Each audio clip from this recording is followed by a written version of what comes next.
Hello and welcome to another video. So today we're taking a look at a HavenCraft. It almost looks like a Tenko deck, but it isn't quite. It is mainly just a kind of a tempo-y style, I guess, Haven deck. Again, we've looked at a lot of these sort of decks as far as tempo and mid-range go at the moment, but most of the mecha cards that we've had added have been very much that style, and this deck in particular, using Flawed Saint and things like Omen of Repose, really does favour that kind of style of play, and it works out pretty well. So we're going to get right into this and check it out. First up, a Bloodcraft.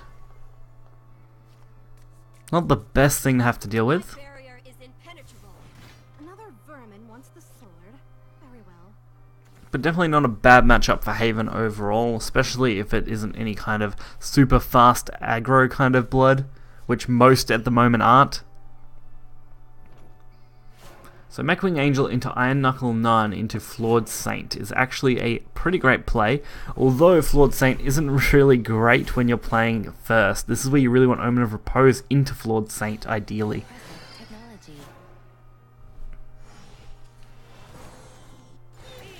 A Robo Golem definitely makes for a good matchup against Iron Knuckle Nun. And since we do have two Flawed Saints, playing one actually wouldn't be the worst case if we don't end up with a card that's actually just straight up better to play. It looks like they're going all in here, but Robo Falcon is actually really good.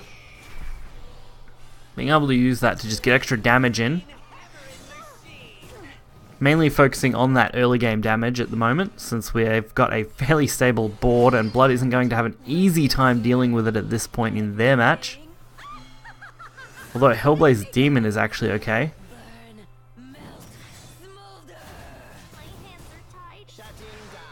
So we are going to need a way to deal with this.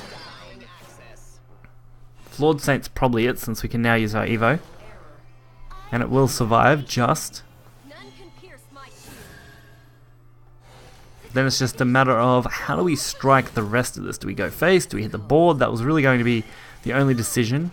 And since Flawed Saint can be healed with prayer mode for +3, it's definitely the better healing up target at the moment in the game. And we can use a free Evo Saint if we want to next turn. Or we could even potentially go for the Holy Lord if they clear out the other two followers here. Which isn't that unrealistic of a play, considering our current situation. So, 2 Salvations will bring our Holy Lord down to 6 pretty quickly. And I end up throwing the extra one on Zoe. Or Zoe. A lot of people use different pronunciations, it seems, but mainly because we didn't need to waste those 0 costs. And it definitely put our opponent in our lethal range very, very quickly doing it this way.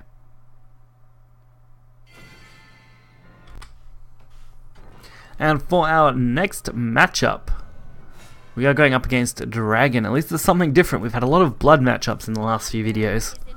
Seems to be the most common matchup and one of the easier ones to beat consistently.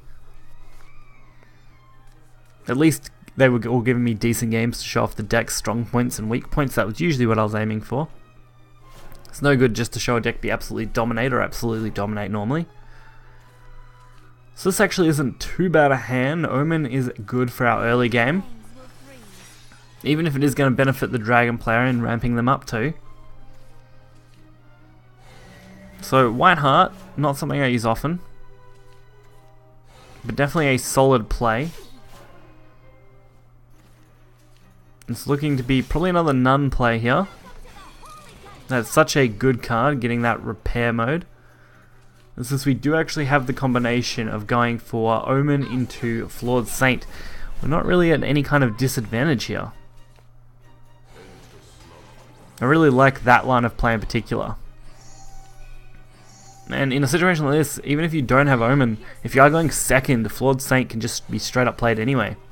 And I do want to protect this as much as I can, since it will at least limit the options for them completely taking out Omen of Repose. Those Draconic Cores are so powerful. So, Flawed Saint since it is going to be free for an Evo, and it's not really any kind of tempo loss here. The only real disadvantage is we can't use Holy Lord effectively. If I could, I think I'd be in a much better position. Dealing with this current board is not going to be a fun time, since we are one off being able to use Zealot to just wipe whatever we need. So, Zoe, Queen of Hope, with an Evo, at least that will heal and get us some draw. This will let us at least take some of this out.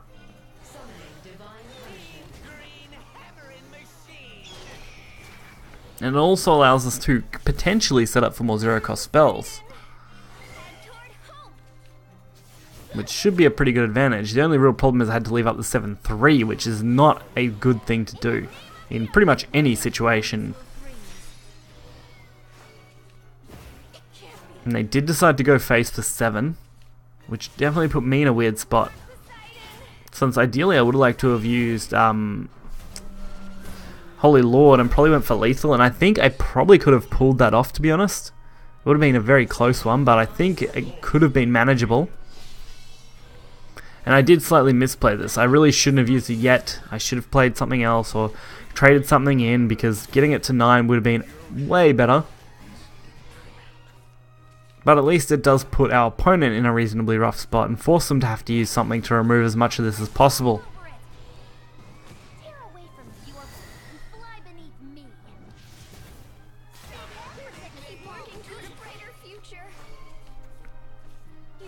Just a few trade-offs.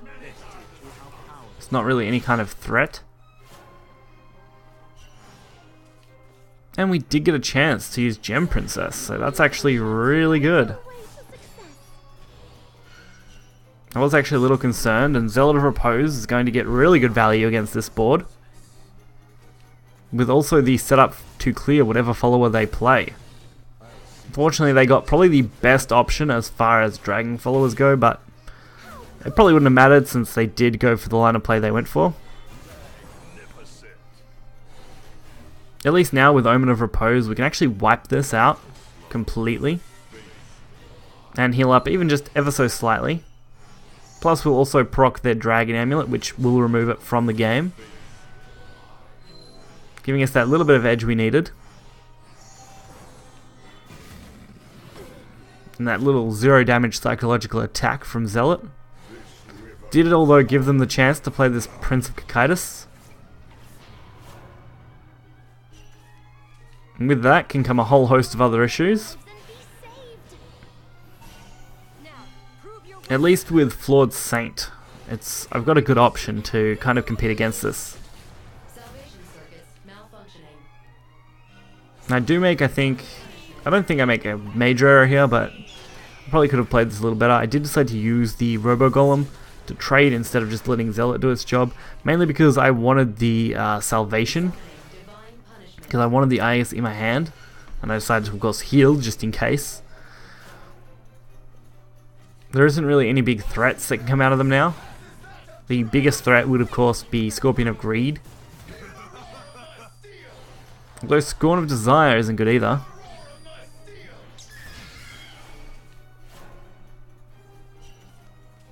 So now it's just a matter of which way should I handle this situation. And I did decide to lower the Zealot's cost, since now everything is within range of what I need, and healing is pretty much the only important line of play.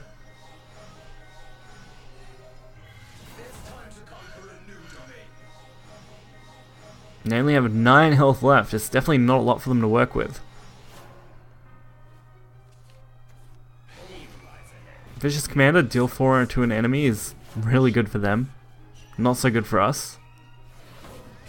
I did decide to trade in the Zealot, mainly to make space. And we are going to also proc these amulets at the same time, meaning that it's going to make it very hard for them to play anything else this turn. And obviously their draw was definitely not good for them, or they wouldn't have went for that concede. So I am finding these Haven decks quite reliable and quite powerful. I think there's going to have a lot of variations come out, and it's going to need a lot of tinkering to get something super consistent, but I do think they're definitely powerful enough to be a high tier 2 deck, potentially even a tier 1 deck in the long run. So if you guys are interested in keeping an eye on any deck, I would keep an eye on Haven at the moment. So hopefully you guys enjoyed the video. If you did, hit the like button and subscribe for more content. You'll find this deck list in the description below. Until next time, see ya.